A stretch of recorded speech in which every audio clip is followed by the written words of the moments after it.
Hello everyone, with Jamaica here. Welcome to this updated video on the weather across Jamaica and the rest of the Caribbean. It is Thursday evening, September 28, 2023. Now before we jump into it, please ensure that you guys like the video, share it, subscribe and tap notification bell so that you'll be notified every time I post a brand new video. Feel free to leave a comment down in the comment section letting me know what though that's been like in your area recently. Also feel free to ask any other related question that you might have about the future of the weather in your specific area. I respond to all comments and I really live for this stuff. Alright, so let us take a look at the 7-day graphical tropical weather outlook by the US National Hurricane Center. And we can see that we have on our map across the main development region both tropical storms Philippe and Rina. At 5 p.m. or 4 p.m. Jamaica time, we had the center of tropical storm Philippe located at latitude 18.9 degrees north and 55.1 degrees west, are just to the east of the Leeward Islands. And we remember what the forecast yesterday for Philippe was like. We had it having more of a track towards the northeastern Caribbean, maybe crossing over Puerto Rico, and then God knows what else. But as you can see, we now have Rina right next to Philippe. And it's this storm that's going to be having more of an influence on what Philippe does. So they're definitely pulling on each other right now, which is why the track has shifted for Philippe. They're starting to make more of a south-southwesterly kind of movement. It's going to be moving very slowly. Keeping in mind it's Thursday evening, and look where it's going to be by Sunday afternoon. Still almost basically the same spot to the east of the northeastern Caribbean. And then we see that it's going to start making more of a northward turn later on. So it's only a waiting game at this point. We know these things go. We just have to wait it out. These systems are going to be moving extremely slow. So the tracks may even change yet again. Rina definitely going to be making more of a northwesterly kind of flow. Maybe making it towards Bermuda. It's only a waiting game at this point. Just have to wait and see exactly what unfolds. As relates to the surface map of the Atlantic for this evening, we don't see much happening across the Atlantic basin at all. Maybe a cold front stalled out across portions of the southeastern US, affecting portions of Florida, and we can see the clouds associated with that cold front bring overcast sky showers and thunderstorms to those areas, even sections of western Cuba, the Yucatan Peninsula, Belize, the Bahamas, sections of Guatemala, Honduras, Nicaragua, Costa Rica, Panama definitely getting an some amount of afternoon convection. Jamaica not so much today, but we did have some amount of isolated thunderstorms just as predicted. As we predicted, we stated that we would have had some amount of afternoon rainfall across sections of some eastern, central, and western parishes, with the focus across southern Jamaica, with that upper level wind flow blowing those clouds off towards the south. You know, eastern parishes, we're talking about the parishes in the county of Surrey. Central parishes, we're talking about the parishes in the county of Middlesex. Western parishes, we're talking about the parishes in the county of Cornwall. And then we have our southern parishes, we're referring to Westmoreland, St. Elizabeth, Manchester, Clarendon, St. Catherine, St. Andrew, and St. Thomas. And what ended up happening? If we take a look at the post that was made on our Twitter, keep in mind that it's not only made on our Twitter page, it was posted on our Facebook, Instagram, and TikTok pages as well. So if you're not already following those, you need to right now, considering that we make lots of daily updates on those pages that we don't make on our YouTube page. So definitely follow us right now if you haven't. So we can see that by 3:01 p.m. a post is made highlighting the visible satellite image showing clouds bring some overcast skies and isolated thunderstorms to sections of some eastern, central, and western parishes. The eastern parishes that we're referring to, maybe the northwestern sections of St. Thomas, definitely sections of Kingston and St. Andrew got in on some amount of rainfall for today.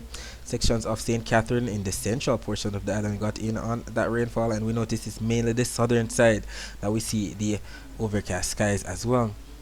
So definitely sections of St. Catherine, Clarendon, Manchester, St. Elizabeth, and even sections of Westmoreland, maybe even sections of southern Hanover might have gotten in on some amount of afternoon convection as well. Taking a look at the visible satellite images before the sun went down, we can see where we indeed had that overcast sky showers and thunderstorms across sections of some central and western parishes during the afternoon hours, and we can see those thunderstorms even better on the infrared satellite images, showing those high cold cloud tops as indicated by those blues, greens, yellows, oranges, reds, and even blacks in there, not to mention the sparkling white dot that represents some amount of lightning flashes, if not lightning strikes.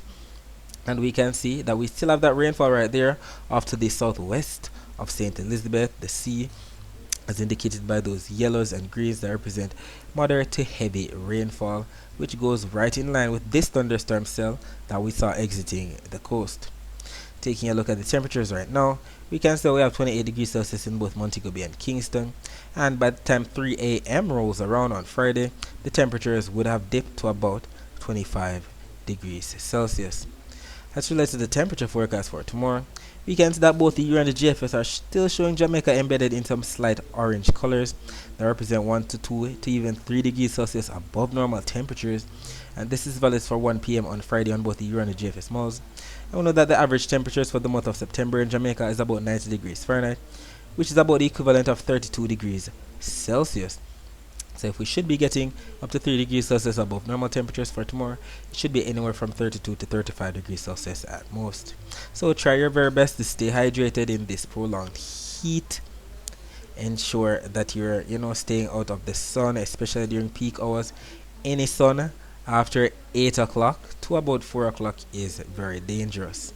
But definitely we know the morning sun, any sun before 8 o'clock, is actually some good vitamin D. Alright, so let us take a look at the dry air map. We can still see that we have a lot of moist air across the Caribbean region, which indicates or which explains the majority of the afternoon thunderstorms that we've been experiencing for the past week. Lots of moist air, little dry air as indicated by the yellows. Majority of the dry air is right where we see the reds and the whites, as we can see across portions of the northern section of the North Atlantic. As relates to the Saharan dust forecast for 2 p.m. on Friday, we do see we have those slight browns. That's where we have the Saharan dust to the north of the northeastern Caribbean and across portions of the main development region. Not across Jamaica at all. Jamaica is right here under the word port, which stands for Port-au-Prince. We're right there below Cuba. It relates to the wave forecast. We do see anywhere from 0.5 to 1.5 meter wave heights being forecasted for Jamaica, and that's due to the fact that the winds are going to be coming in averaging 15 to 20 knots at most, coming in from the east. And as usual, wherever we have those blues, that's where we have the least amount of winds. That's where all of the air is going to be piling up. That's where all of the cumulus clouds are going to be transforming themselves after we have daytime heating, transforming into cumulonimbus clouds. Then we have that afternoon convection, and with the upper level wind shear still coming in from the northeast, we might still see more of that activity taking place, just like what we saw today. More of those overcast skies and thunderstorm activity, especially across some southern parishes in Jamaica. So definitely maybe sections of Kingston and St. Andrew, St. Catherine, Clarendon, Manchester, St. Elizabeth, Westmoreland might get in on some more of that rainfall, and we can see that being evident on the rainfall forecast. We can see the blues that represent rainfall on both the Euro and the GFS, and we do see it across sections of some eastern, central, and western parishes. Definitely going to be having it, especially with the upper level wind shear coming in from the northeast. We're definitely going to be having it, especially across sections of some southern parishes. But if we actually take a look at the wind forecast, however, if we look even closely, we can actually see more of a southeasterly kind of flow with the low level winds. So more of that air might be piling up across sections of some northern parishes actually. So definitely that's where the afternoon convection is going to be taking place. Just taking a look even closer. So definitely maybe sections of Hanover, St. James, Trelawney. That's where we're going to be having most of the thunderstorms. But with those upper level winds coming in from the northeast, we're definitely going to be having more of those overcast skies across sections of some southern parishes, with more of the sparkling white dots and thunderstorms across sections of some northern parishes. So I stand corrected. Definitely more in the way of rainfall across sections of some northern parishes. So it's starting to make sense with what the GFS is showing, with all of those whites across southern Jamaica. So that's where the rain shadow is. That's where the overcast skies are going to be, with all of the thunderstorm activity across sections of some northern and western parishes. So maybe a special section of northern St. Andrew, northeast St. Catherine, sections of western Portland, southern St. Mary, sections of St. Anne, Trelawney, St. James. Definitely are going to be getting in on that afternoon convection. And if we take a look at the accumulated precipitation forecast, we do see that we're definitely in for some amount of rainfall across Jamaica for Friday. However, as it relates to the rainfall totals, we do see that the Euro is a bit more robust with the amount of rainfall that's expected, up to 0.43 of an inch of rainfall expected on the Euro. GFS only showing up to 0.41 of an inch of rainfall. As it relates to the maps that show the accumulated rainfall or the annual rainfall for the year for Jamaica, Kingston at the top, Montego Bay at the bottom, we do see that we usually receive an increase in the amount of rainfall during these 3 months, August, September, October, especially during the month of October. So we'll take all the rainfall that we can get to put some kind of a dent in the hydrological drought that we're experiencing. Alright, so that's it for the forecast across Jamaica. Let's focus our attention on the rest of the Caribbean.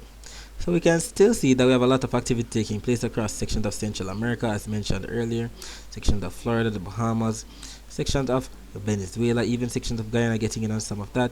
And if we take a look at the Doppler radar images of the northeastern Caribbean, we do see where we indeed had some amount of passing, isolated 1 or 2 passing showers across sections of maybe Barbados, Guadeloupe, St. Kitts and Nevis, Montserrat, Anguilla, Antigua and Barbuda, southern or southwestern Puerto Rico definitely got in on some of that rainfall for today, the US and British Virgin Islands as well. And even if we take a look at the latest Doppler radar images, we do see the greens across some of these areas that represent light to moderate rainfall as well. We do see some rainfall right there, even going into Tropical Storm Philippe. We don't see the east to west kind of flow. We're seeing more of a west southwesterly kind of flow to the north of Barbados right there. All of these rain bands are starting to suck into Tropical Storm Philippe. Taking a look at the wider view of Doppler radar images, we can see some rainfall right there across sections of northern Venezuela, sections of Honduras, just like how we saw in the satellite images and mentioned earlier, Mexico, Belize, Guatemala, sections of Florida, and even some amount of rainfall right there, as we mentioned, across the waters to the south of Puerto Rico. Taking a look at the temperature forecast for tomorrow, we do see that 1 p.m. on Friday still has a lot of orange colors across the majority of the basin, still lots of above normal temperatures across the entire western hemisphere as indicated by these shades. And we do see, as it relates to the Saharan dust, only some slight brown to represent some hazy weather be across sections of the northern or northeastern Caribbean. The most robust plume of dust is going to be there across the main development region. Taking a look at the wave forecast for tomorrow, we do see that majority of the Caribbean are going to be spared, considering that the Euro and the GFS are showing that we're going to be only getting those light blue and dark blue colors that represent anywhere from 0 to 1.5 meter wave heights. Taking a look at the wind forecast, the wind forecast explains why we're getting those low wave heights, averaging up to 10 to 15 knots, maybe even gusting to 20 knots at most across majority of the Caribbean basin, as it's actually coming in from the east. Taking a look at the rainfall forecast for now up until 10 p.m. on Friday, we do see the rainfall in store for those areas that are already receiving it, like sections of Yucatan Peninsula, Guatemala, Belize, El Salvador, Honduras, Nicaragua, Costa Rica, Panama, Colombia, sections of Venezuela. You might see some rainfall again into sections of Guyana, but not so much rainfall across Suriname or French Guyana at all. Not to mention the Windward Islands are going to be spared. Don't see anything much happening across sections of Trinidad and Tobago. Maybe some light green, some isolated shores across Trinidad, but not so much Tobago. Sections of St. Lucia, St. Vincent and the Grenadines, Barbados are going to be definitely dry. Martinique as well. It's only areas to the north, so Dominica, Guadeloupe, and areas across sections of the Leeward Islands are going to be getting some amount of isolated rainfall. So as well as Puerto Rico, Haiti, the Dominican Republic, sections of the Bahamas, Cuba, and Florida as well. And we know that when both the Euro and the GFS are showing something similar like this, the chances of it actually happening are much higher. Alright, so that's it for today. Thanks for watching.